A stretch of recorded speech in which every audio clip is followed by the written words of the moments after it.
thank you for being here. We're going to have 45 minutes to host here the talk about how it is to go and find unique archives on a global scale. It's great that we have here two amazing producers with us to talk about their film and how they dwelt into all that. So maybe I'll start by presenting them, and I hope, and we'll make it, that we'll have time as well at the end to make some questions. So first, Thorsten, you are a German producer. You are the CEO of Epoche Media. You have yourself actually made many documentaries, TV series, and content for online production as well, and working quite a lot with archives. You're going to talk today about the film that you worked on for the past 5 years, which is the Hitler Chronicles. It's basically a documentary that tracks back the life of Hitler from birth to death.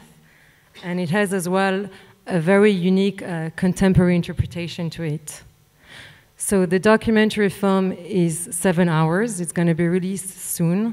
And as we said, it took 5 years for production. We've got as well James Hunt, who is a British archive producer and director today, with 20 years of experience working with archives. He worked on numerous documentaries that were really, really good. I invite you to look at his filmography. And here today, he'll be talking about the film My Generation, where he worked as an archive producer, tracking all the unique archive in this film as well for 5 years. The film will be released soon. It has been produced by Michael Caine as well, who narrates the film. And it has as well a very strong contemporary interpretation of the archives as well with unique content.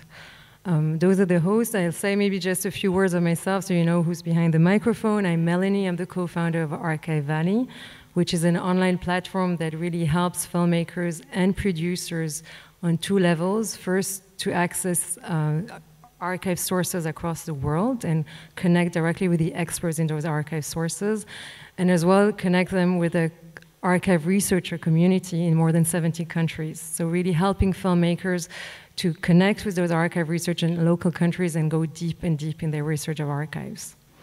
So maybe we'll start first by showing a clip of Thorsten's film. Do you want to say a few words before that, or? Thanks for all.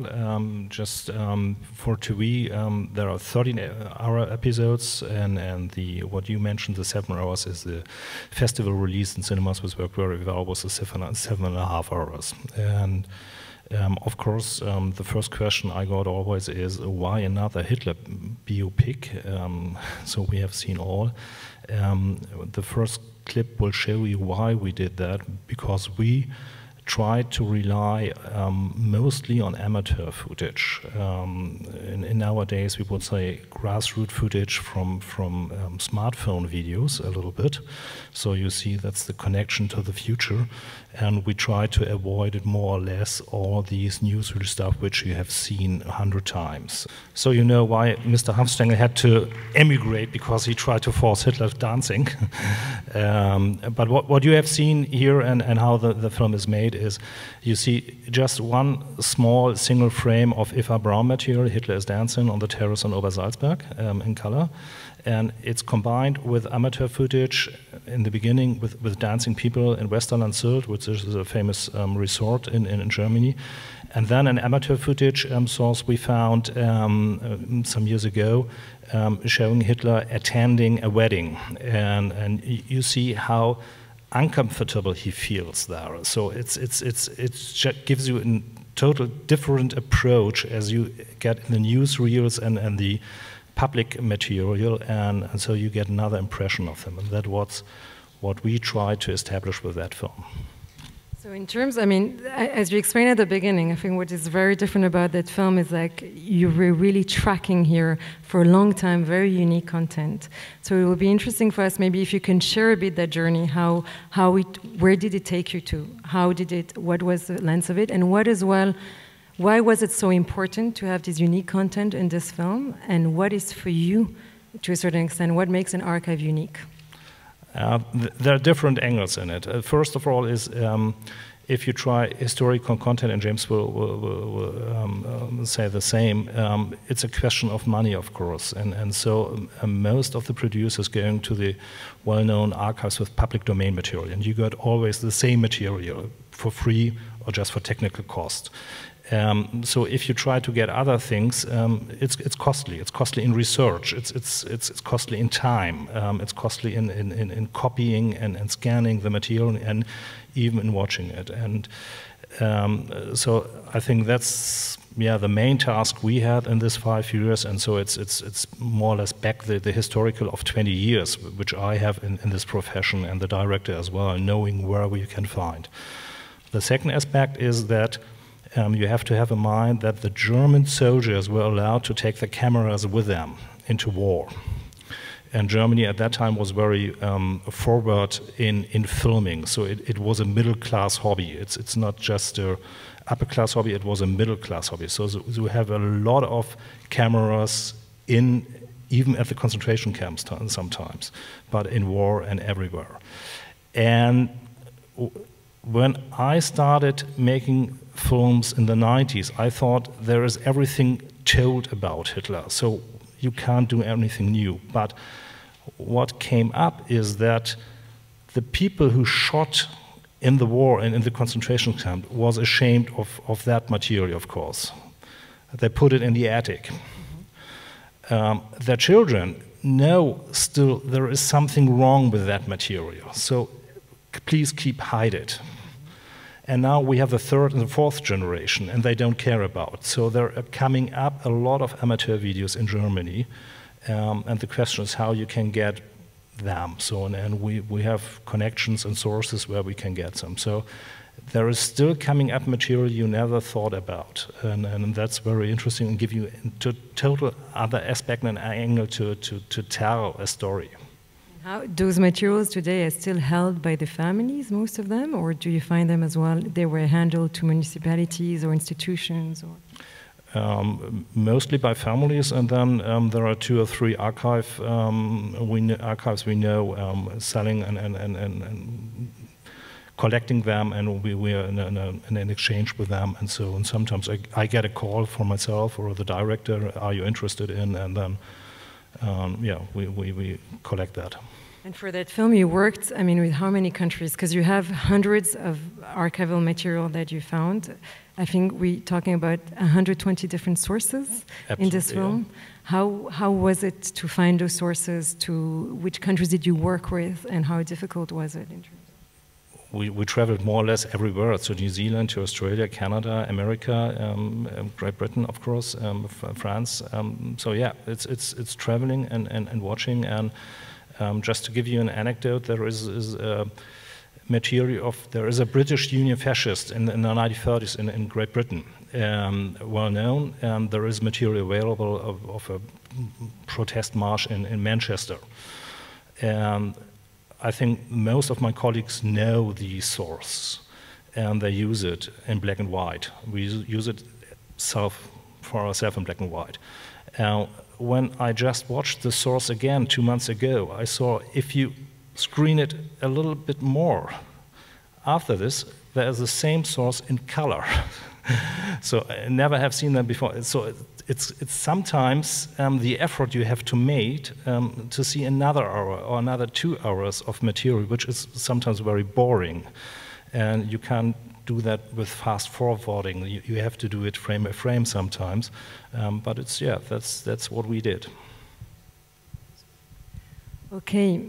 James, should we show a clip of My Generation? Here as well, I think what we're going to see is really the first time, and what is very special about My Generation is one of the first films of the 60s where we found so much, obviously, unseen footage, but a lot of color footage, and we're not really accustomed to see so much color footage of that. So I don't know if you want to say a few words of the clip that you're going to show us, or if you want to talk about it afterwards, but... Sure, bonjour. Yeah. The clip we're about to show involves, it's completely different from Thorsten's film, but it's about the great hairstylist Vidal Sassoon, and it took me 2 years to track down this material because I kind of knew it existed somewhere. and my brief was to find Vidal Sassoon cutting all his famous haircuts, the 5-point bob, etc., in his salon in colour. I thought I'd never find it, but lo and behold, 2 years later, a lot of hard work, a lot of money, and we found it. So this film about pop culture, there's obviously, tell us a bit about all the archive search, because you found as well a huge amount of volume. Just to give you an idea, I think, James, you were with 350 different sources. And how did you go through that? How did you process that material? How did you write the film according to that? And how much the uniqueness, again, here was important for you to track? Well, the idea for the film was literally just an idea. And there was no script, there was no real treatment. We just wanted to make the best film about the birth of pop culture in the 60s, and obviously Michael Caine. And so, we got given a unique opportunity to really spend a lot of time and a lot of money. Firstly, going through all the usual sources, the BBC, the UK archives, but then as an exercise, kind of what not to use. So we had to watch it all and then go, right, let's find something different, because the 60s has been very, very well covered. So, I mean, at the end of the process, we had 1,500 hours of footage to draw from, 500 hours of audio, archive audio, and tens of thousands of stills. And we watched it all. Everything together with the producer and the filmmaker. And myself, the editor, and the director. Okay. So it was a real collaborative effort. And the research and editing process really took 3.5 to 4 years, and the end process took about a year for all the clearances and licenses. But I'm very proud of the eureka moments where you have. I mean, the Vidal Sassoon footage there, so there's two main sources. The one where he's cutting the hair and he goes, that's a nice scissor, which is, I think, is my favourite clip in the whole film. That's actually from Canada. And the Canadian archives, I was just bowled away at how good it was, 16mm, 1966. They hadn't even started to broadcast in colour then, so how they'd filmed it in, why they filmed it in colour, I don't know. And then him in the salon with all the models and the beautiful haircuts.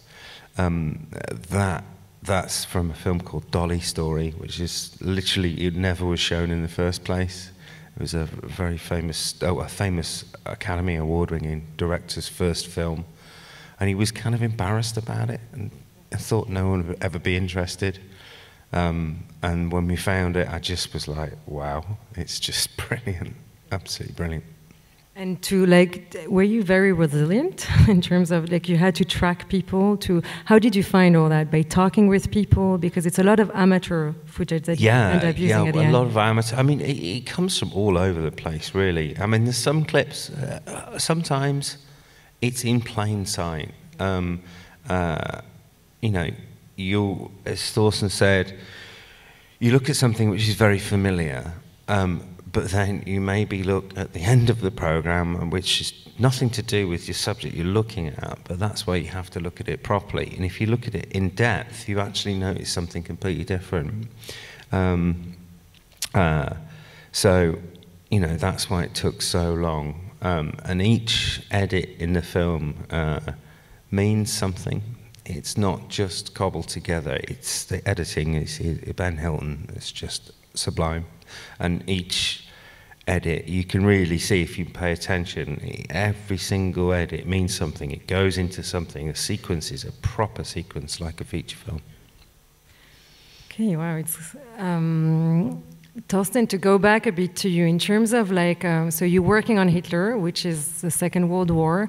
It's a topic, obviously, that it feels that people know about it, and you decided to take here very decisive cut, very contemporary, interpretation, contemporary decisions, very sharp decisions about how to address that topic in a very, very different way. So I think maybe we'll show another clip, and it will be interesting for us to see what are those sharp decisions that you took in terms of narration, in terms of the quotation, the fact that you didn't want any experts to talk. If you can really dwell with us in terms of what are the decision and process that you went through that. Well, what you saw is an amateur film, 8mm, which is restored very, very carefully. And in terms of narration, you see what we did. Normally you see Hitler as the strong man, knowing and all directing, and here you see him very lost. So there's a parade marching and turning, and he doesn't know what has happened. And if you see carefully the streets, there are many people raising their arms for the Hitler salvation. With the quotes we put together, you get another impression and more, daily source. And what we did in that film is there are no experts, there are no interviews, there are no graphic or something other stuff. It's just film out of that time. And the film is historically correct. If you see a film in the year 1932, it's 1932. So it's always together. And that combined with the quotes of diaries and newspaper articles and interviews gives you impression of the time. So amateur footage gives you the chance to show how it was real and not how it was transported by newsreel or other censored material. So the soundtrack is quotation. Can you expand on where those quotations come from? We did a research in memoirs, diaries. But not just of Hitler, right? About his enemies. All about. I think the director wrote, I think 600 books or something like that. So it's widespread. So of course there is Hitler in Mein Kampf or Hitler speeches. And Goebbels you always see, but it's the normal soldier. So we have a red line through the entire series in the film, which is a housewife from East Prussia. And she is born in that age of Hitler as well. So she is parallel to him, experience all the time. And even in the last days, they believe in Hitler and think there is a miracle twist. They will win the war in April 45. And very normal people, and of course some official people as well. So it gives you impression of that time. So you dive into history. That's okay, being inside and not really looking at it. Okay, great. Should we show maybe a clip as well and see a bit how in my generation, what is the creative kind of outlook that you took in terms of visual montage, how to really talk about the archives with a contemporary interpretation as well? Sure. And take us maybe through that clip a bit. What were those decisions? How did you work on that? Well, so the club he was talking about, the ad-lib club, there is just no footage. I was a bit gutted, I couldn't find anything. So we had to illustrate that section creatively without showing the club. And so, in truth, I provided the material, the creative decisions for that was the editor and the director.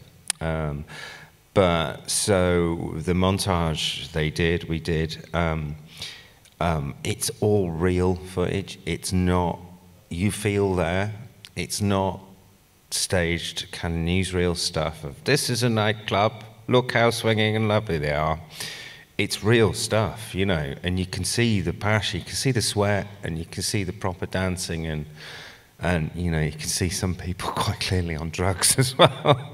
But the layering of the archive that's actually it was done to make it look like a pop video. Now, ironically, the behind one of the layers behind the kind of really fast stop frame kind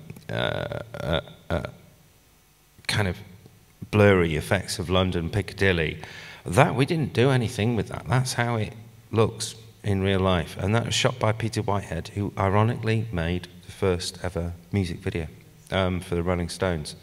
And so it basically, not only the other our main protagonists in the film. The one which is kind of not mentioned but alludes to the other character is London at that time, and that's why we did that. In terms like of both the films that you have, just to give again a bit of an idea of volume, 350 sources, 120 sources. You worked, I think, with 800 hours of material around? 1,000. 1,000. You as well, you probably had around 1,000 hours. 1,500, yeah. I don't know how many countries. We're probably talking about 20, 25, 30 countries out of all those sources. So global scale, global countries. What are the most biggest challenges that you had to deal with it? What were the most difficult countries to deal with? How do you deal from sourcing to signing contract to have financial agreements as well with all those sources? And how painful was all this process? You have, I think, as well a law background, so it maybe helped you a bit in the process. And James, I think you worked with a lawyer on the project. Mm-hmm. If you can share a bit that experience and give us some insight about with whom is it easier and with whom it's harder to work as well. You can't say that. Yeah, to be a lawyer helps, of course, and it's especially if you discuss public domain material on it is not and as well. But I think that's one way. But I think the most difficult things in archive footage today is to meet requirements of HD. And in terms of historical footage, you have always the problem that there were transfers in the 70, 80, 60, something like that, which were transferred to TV standards. And if you use this material, you have stop frames, you have half pictures and something like that, and that don't fit with HD, or not to talk 2K or something like that. And I think you experience the same. So archive footage is not archive footage nowadays. So in the old days where you can put it on TV, as you have just PAL or anti-SC, they're over, as you have HD and you have Netflix, and they want to have it in at least HD. And so one of the problems is to find footage which you can restore to HD standards. And the other, of course, is in historical terms, to have a balance between color and not color, black and white. So our film is more or less, yeah, it's more than 50% is color, which is terrible difficult in terms of Hitler, as he lived in times where black and white was usual. So color film starts in the 30s. So of course in the first we have to rely on black and white, but to find the footage from the 30s in color, that's difficult, and it would be the same for James in the 60s if you're half and half, something like that. I think these are the problems of nowadays in archive material. The technical aspect of it, and giving what a seamless experience, a seamless visual experience out of all those sources that are very different one from the other. The technical aspect is a half. So okay. I think you can split. It's a third is legal and licensing. Yeah. A third is narration, directing, just storytelling, and the other third is technical aspects to get out of the hell of the material the best in HD standards, and that's why it took so long. I think the same with you. You were in the editing room and it fits, but the next question is, can we transfer it to HD? Is that possible? Do you want we show maybe the two last clips? One, I mean, for my generation, it's like what, 1 minute and 20 seconds yeah. about the Beatles. Yeah. Yep. You're going to see that clip. You have, I think, 15, even more different sources in 1 minute. Maybe we'll show that first, and you can as well take us through the journey, and then we'll leave some time. Sorry for questions.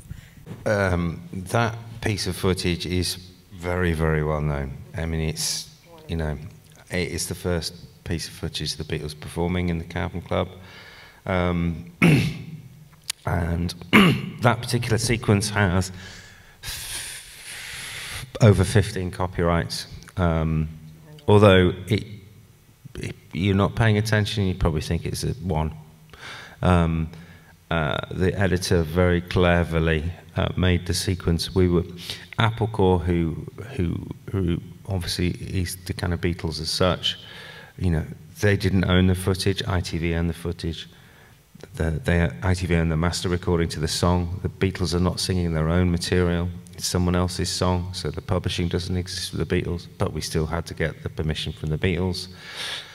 They're very difficult to do business with. The negotiations for that and the rest of the 3.5 minutes of material we've got in the film took 6 months. They have maximums, not minimums. Normally you pay for a minimum of 30 or 60 seconds. They're like, no, you can use only 20. So for this, I think we were only allowed to use 30 seconds. So it's literally 29 seconds of seeing the Beatles on stage. But then they charged me for the music as well, even though they didn't own the copyright for it. I just had to pay them. So that particular sequence probably cost more than the archive budget for 3 hours of BBC documentary programming. About 50 grand. Hope you enjoy that for that. For a minute and a half, yeah. That's great. Okay. Thorsten, do you want to say a few words on the clip? Should we move for questions? Yeah, you see, this is an example that we work with color footage. We developed it in HD, so you have seen the quality. What we tried is to show it as it was, as a very historical correct, and we took more time. So we gave space to experience the time to see. So it's the banality of war is tremendous. So normally you see it hard cut with different sources, and there's quite action. And when we take a little bit room, and you put in, it's a little bit the same as James, as you see the Beatles and the club down there, and you have the chance to experience how the time was. I think that's a new style. So. Yeah, you need a bit of time, and you need the according footage to do that. But you can tell the stories different from an inside perspective. So we as viewers are inside it. Okay. Do you have some questions? We have 5 minutes left, so I don't know if someone has some questions. Oh, there's a microphone waiting. Thank you. Hello, I'm Richard Jeffs. I'm here with Raw Cut Television. Hello, Richard. Hello, how are you? Mate. Nice to see you. Congratulations to both the producers on some remarkable archive footage. I own some old archive, about 100 short films made for the British cinema. They're all 90% of them in colour. And I have a little business restoring these films and putting them into HD. I'd like your comments, both of you, first on colorizing black and white to make footage more acceptable to young people. I'm an old man now, so I can say that. And second, what's your view of the future? Because it's costing me more and more every year to transfer half-hour films into 4K. They used to be happy with HD. They used to be happy with a Beta SP when I started. But what's your future? Because there is only so many hours of machine time available to restore stuff that's not for a production. So my questions are colorization of black and white, and secondly, what's the future? Well, Richard's, there is some of, we use some of Richard's amazing material in my generation. Not as much as I hoped, actually, to tell you the truth, but that wasn't my call. But the colorization thing, I personally, I've seen the Peter Jackson IWM project, a bit of that. That looks very exciting. But personally, I would concentrate your efforts on making it 4K. You can't really improve on 4K. I mean, okay, that's famous last words, but the grain on 16 to 4K, the difference between 4 and 2K, you can't tell any difference. You really can't. And we did tests for my generation. So I would mainly concentrate your efforts on getting it 16 to 2, or you could do it to 4 as well, 35mm to 4. And then, so then you have a really great quality thing, and then leave it to the creative people who you license it to to make the call of colorizing it or not. I wouldn't do it yourself. I think it's pointless because one man's, you know, I forget the analogy, you know, the way you colorize it might not be the way my director wants to colorize it. He might want to, you know, do it differently. He might want to add differently. That's a much more of a creative element. But if you provide it in the best quality possible, and you know, we backed up. We did most of the. I think we used your material from the HD file because you did a wonderful transfer of that Big City, I think it was called, yeah. And but for, you know, the Peter Whitehead 16mm stuff, we went to 2K and we backed it up on LTO tapes. So literally the films could be put into storage properly. And then, you know, the digital files, so, and there's a physical thing as well. And hopefully they'll last a lot longer as well. And it's just getting the material off the LTO, because you have to get it all off in order to get your 30 seconds. So it's, but the colorizing thing, I wouldn't do that. I would leave that for the person who's going to take it. I mean, the IWM, the Imperial War Museum, they don't like colorizing stuff. They don't, you know, they get a bit miffed about it. Obviously, I've done it once, I think, and I obviously told the copyright owner, and they were like, "Yeah, fine, go for it." Yeah, what do you think, Thorsten? 20 years ago, I would say colorization not at all. So it's not true. Today's I'm open for that.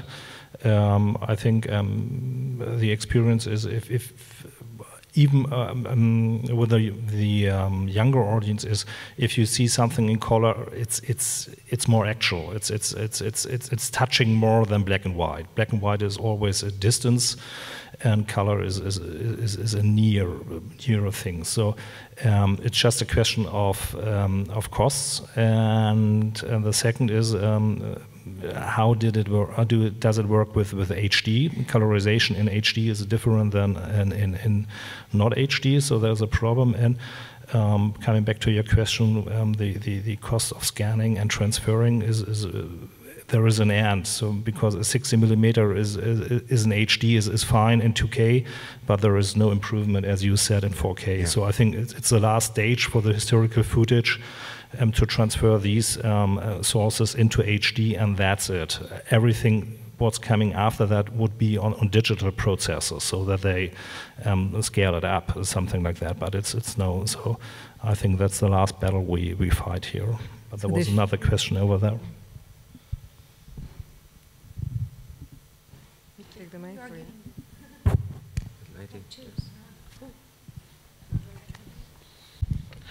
Hello, I come from Russia with peace.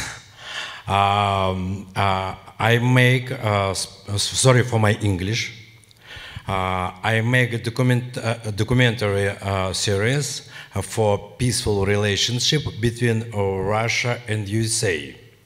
How do you think, can I find business partners for this project?